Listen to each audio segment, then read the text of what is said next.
We're in the Snack Shack studio, and I'm Hugh Graham here, and I've got Mike Nichols and Thea Foote with me. And before we begin, did you know that Lorna Priddis had died? No, I didn't. Not until you mentioned it this morning. She was an extraordinary woman, wasn't she? She was quite amazing. She must have raised more money. Well, I don't know, over many years she would sing, raise money, and she'd just stand up and start singing. And she made money. I think I worked it out once that she must have made six figures easily, well over £100,000, over £1,000, over £100,000 for charity. And she did it with good humour and a lot of style. Oh, she did. She was such a character. You couldn't miss her. But she got other people involved in raising money for charity. I mean, she was brilliant. Did you meet her during the last few months in the care home? I didn't know, but I do believe other people did. I did. I met her there. Did you meet her there? Yes, I did. And how was she? She was all right. Yes. She was tired and clearly in a decline, but she was still Lorna. Yeah. And she was still Lorna, the one we knew and loved. Well, before she went in there, she gave me lots of her costumes. She also gave me a rocking chair. Why did she give you a rocking chair? Because I said, oh, I like that. She said, oh, please take it. Really? Yep, that was sort of But person she loved dressing up, didn't she? Yes. She had a favourite hat that was about 3 feet wide and covered in burr feathers. And all these Victorian clothes. Yeah. Well, I have most of them now. Yeah. Well, not most, but quite a few. Yeah. But I think it was Fridays. Fridays she would go into North Street in Chichester, and she would position herself opposite the market, the butter market. And then she would start to sing, and she was always wearing a full costume, and there was always 2 or 3 hopefuls or supporters who looked slightly uncomfortable about the whole procedure. Whereas Laura was in the front, she was waving her arms around, she was dancing, she was singing, and she was playing that infernal tambourine. And it was clattering and clattering and banging. She was a wonderful woman. She was one of my favourite people in Selsey. And you know where she lived, up on the top of the village, looking out over the sea? Yes. She really loved that Lovely house. But if you ever went into that house, you couldn't move it for costumes. Yeah, and pictures of all the shows. Full of theatrical, I would call it junk, but she would call it treasures. Yes, well, it was treasures to her. Yeah. That was part of her life. Yes, it was. I think she'd done this all her life. Abroad, I don't know quite where she was. Well, she began her theatrical activities in Singapore. Somewhere east. Hong Kong. Hong Kong, and she was over there, and she was entertaining the troops. Well, I can imagine. I can imagine Laura entertaining the troops because she'd get them all singing. And all the soldiers and the sailors loved her. She'd been quite a beauty in her time, I think.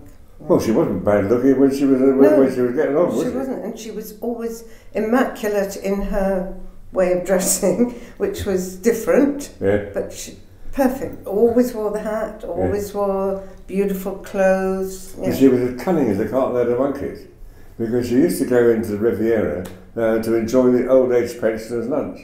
You have never seen how much food that she could stuff onto the plate for the old age pensioners' lunch. So I really loved that woman. She was gorgeous. I think she was very well loved in the village. Sadly, because she's been in a care home now for quite a while, people had forgotten her, and new people who come here don't remember her. But she was very well loved with the people who cared for her. I'm sure.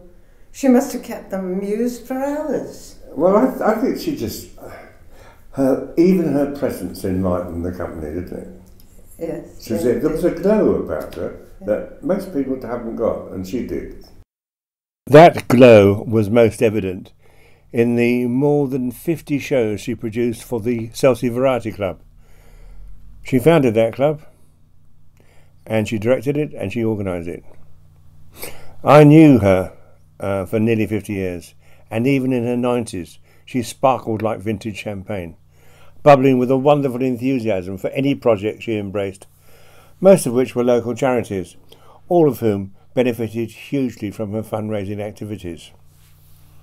She was always busy, and never more so when, at the height of Michael Barrymore's television career, she succeeded in upstaging the then TV superstar when she appeared as a guest on his show and had the audience falling about laughing as she was dressed as a bee and singing, "I'm just a bee, a busy, busy bee."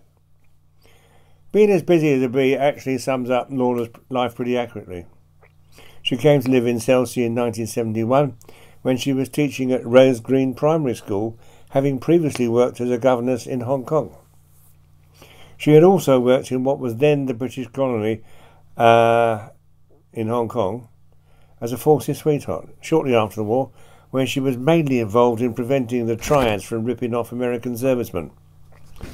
She was so successful, the villains sent her several death threats, which, naturally, she treated with contempt. Guesstimates for the amount she raised for charity have varied, but the various charities who've benefited from Lorna's efforts have calculated that the total sum involved cannot have been less than £100,000. Most ladies in their 80s are content to settle back and enjoy a comfortable retirement. Not Lorna. Every Wednesday and Saturday, unless it was tipping down, Lorna was usually found and heard busking outside W.H. Smith's in Chichester's North Street, wearing a variety of extravagant costumes and shaking her collecting tins in the faces of passers-by, most of whom were very happy to part with £1 or two for whichever charity Lorna was supporting.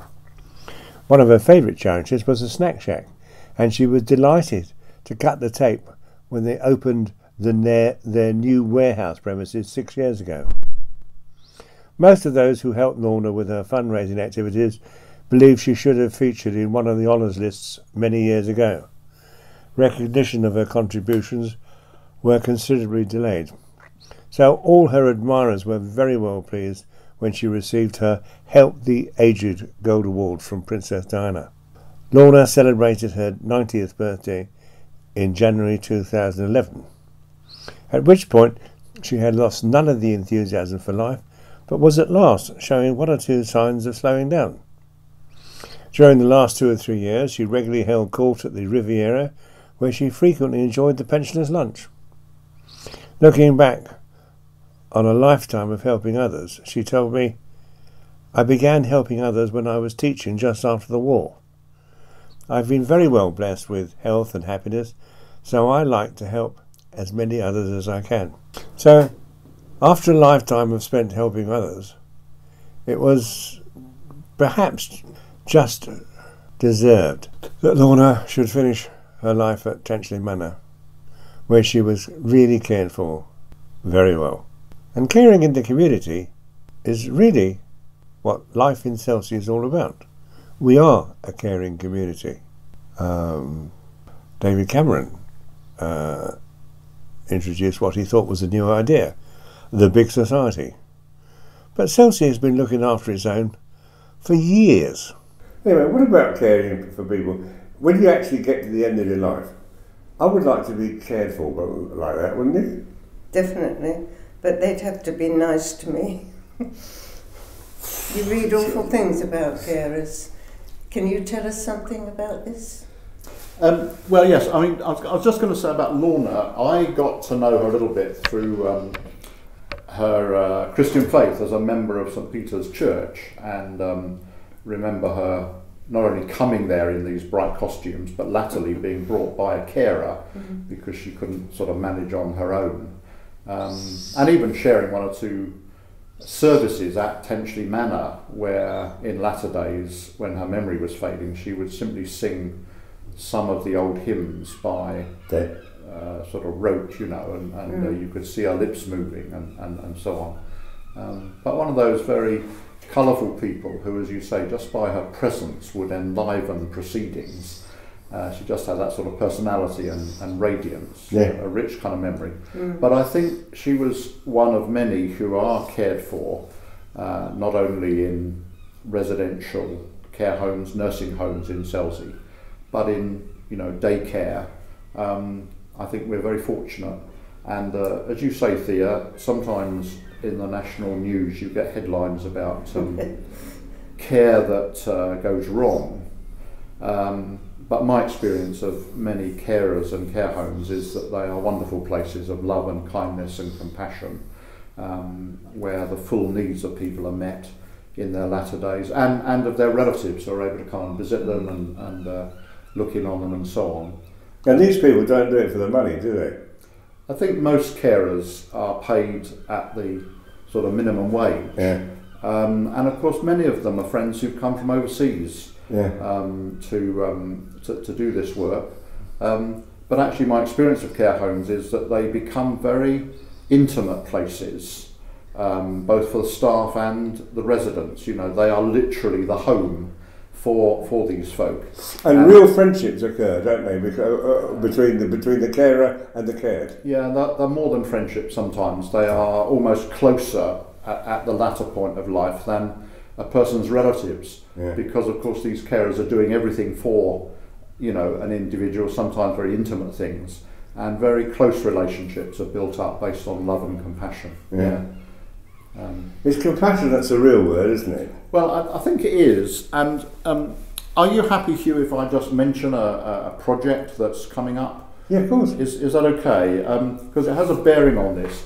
There's a government initiative at the moment to try and help carers. I don't mean people in a care home, but those who are caring for a loved one, you know, in their domestic situation, and may get to a point when their circumstances allow them to return to some sort of employment, you know, either doing it at home or going out to work. And the local district council have invited Selsey to consider being a sort of pilot project to see what might be put in place to help carers who desire it to get back into employment. And just a couple of things that I'd be glad to say. One is on the 17th of July at 10:15, Thursday morning, in the fire station. They've got a very nice room that they allow the community to use.